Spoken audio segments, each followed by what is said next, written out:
Praise be to Jesus Christ. A good day to all of you. How are you all today? Did you speak with Christ today? Did you tell him your worries, your achievements, things that made you happy in the last week? It's okay if you have not. Let us take a few seconds to tell God how we feel and thank him for these feelings. Dear God, we thank you for looking after us. Thank you for the roof over our heads and for the food on our tables. Thank you for a family. Thank you for all the feelings, anger, sadness, happiness. Thank you for creating us and for loving us. Amen. We have been learning about sacraments during the past few weeks, isn't it? Do you remember all the sacraments? Let us take a few seconds to recollect all the 7 sacraments. We have baptism, confirmation, Eucharist, confession, anointing of the sick, holy orders, and marriage. Before we move on, let me tell you a story. One day, Saint Francis was having a conversation with his brothers and friends on how priests should be respected. He said, "If I should happen to meet on the way an angel and a priest walking together, I would salute the priest in the first place and then the angel." And then everyone wondered why he said this. So he continued, "I would salute the priest in the first place because he is the representative of Jesus Christ himself, whereas the angel, great as he is only his servant." Today we are learning about holy orders, which is one of the sacraments. Holy orders is a sacrament through which priests, bishops, and deacons fulfill the mission of the church. Jesus specially chose 12 apostles to carry out his mission. In Mark chapter 3, verses 14 to 15, it says, "Appointed 12, whom he also named apostles, to be with him and to be sent out to proclaim the message and to have authority to cast out demons." The Catechism of the Catholic Church says, "It is the sacrament through which the mission entrusted by Christ to his apostles continues to be exercised in the church until the end of time. Thus, it is the sacrament of apostolic ministry. It includes 3 degrees, the orders of bishop, priest, and deacon. So we have 3 orders, a bishop, a priest, and a deacon. Each of them fulfills various duties in the administration of the church. Jesus calls each one of us to carry out a certain mission. Some are called to a vocation of marriage, and some are called to a religious life. And it is through the sacrament of holy orders the priests are chosen by Jesus. Priests dedicate their entire lives to the mission of Christ and thus the mission of the church. Jesus gave up his life for the salvation of humankind. In the same way, priests are called to a sacrificial life for the growth of the church and to shepherd the people to Christ. The apostles passed down the power given to them by Christ to other people so that the mission of the church continues. This reminds me of a beautiful reflection by Saint Norbert. He says, "O priest, you are not of yourself because you are from God. You are not of yourself because you are the servant and minister of Christ. You are not your own because you are the mediator between God and human.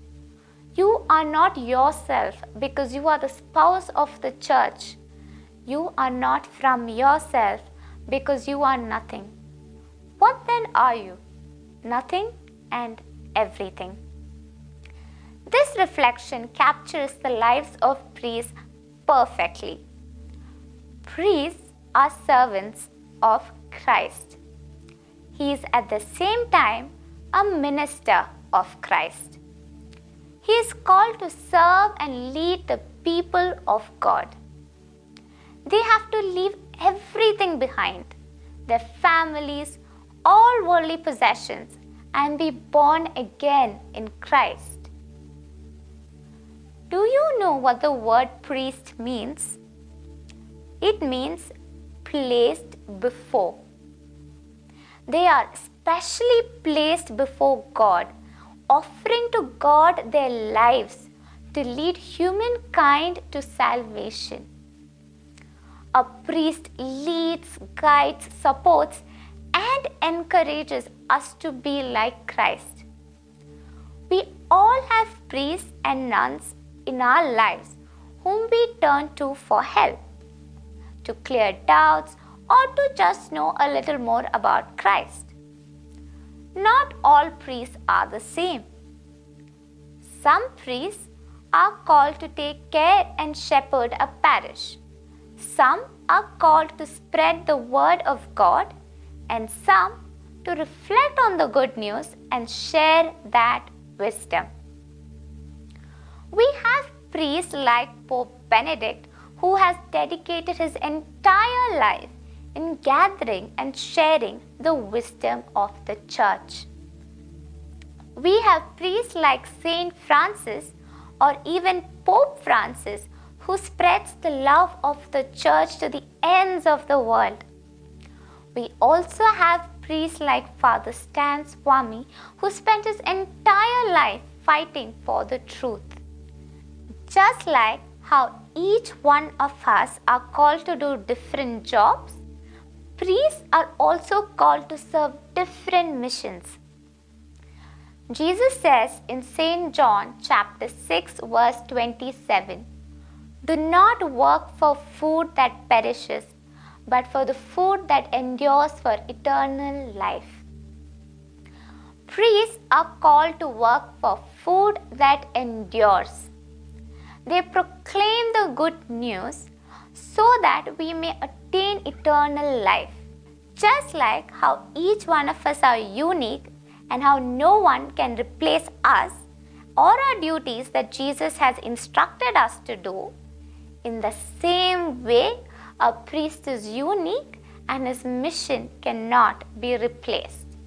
St. Paul says, "How beautiful are the feet of those who bring good news." Priests bring good news to all. They are sent to the ends of the world to proclaim the good news. Now that we know who a priest is, let us learn how a person becomes a priest. A person receives priesthood through a bishop. Bishops are considered to be successors of the apostles in the Catholic Church. By placing their hands on the candidates and praying over them, a person becomes a priest. When a bishop places his hands over a priest, he is handing down grace to celebrate and administer the sacraments of the church. It is a sacrament that can be administered only by a bishop. A priest cannot ordain other priests. Here, ordination becomes a rite through which a person receives the sacrament of holy orders. The sacrament of holy orders is given out in parts. The sacrament of marriage is given all at once. or the sacrament of confirmation, which is also given all at once. But holy orders is given out in stages. It has 3 stages. It is deaconship, priesthood, and bishopric in the same order. At each stage, a person is filled with grace to perform the duties for Christ. At each stage, the person grows to take on more responsibilities for the church. Once a person is ordained as a priest, he is called to perform certain duties. He has to constantly work towards fulfilling his duties of teaching, leading, and sanctifying the church. Let us recap. A priest has 3 duties: to teach, to lead, and to sanctify the church. How does a priest fulfill these duties? So, when a priest offers the Holy Kurbana, or when he preaches the Word of God, when he administers the sacraments, or even when he supports his church members and provides guidance, through all of this he fulfills the duties of teaching, leading, and sanctifying the church. So, in short, what is Holy Orders? Holy Orders is the sacrament that empowers and appoints through the grace the bishops, priests, and deacons to serve the people of God through preaching of the gospel, administration of sacraments, and shepherding the flock. In the next class, we will talk about Jesus, who is the eternal priest. Before we end today's class, let us take a moment to pray for all the priests and religious who are constantly leading us to Jesus. Let us all join together in saying this beautiful prayer. Gracious and loving God, we thank you for the gift of our priests. Through them, we experience your presence in the sacraments. Help our priests to be strong in their vocation, set their souls on fire with love for your people. Grant them the wisdom, understanding, and strength they need to follow in the footsteps of Jesus. Inspire them with the vision of your kingdom. Give them words they need to spread the gospel. Allow them to experience joy in their ministry. Help them to become instruments of your divine grace. We ask this through Jesus Christ, who lives and reigns as our eternal priest.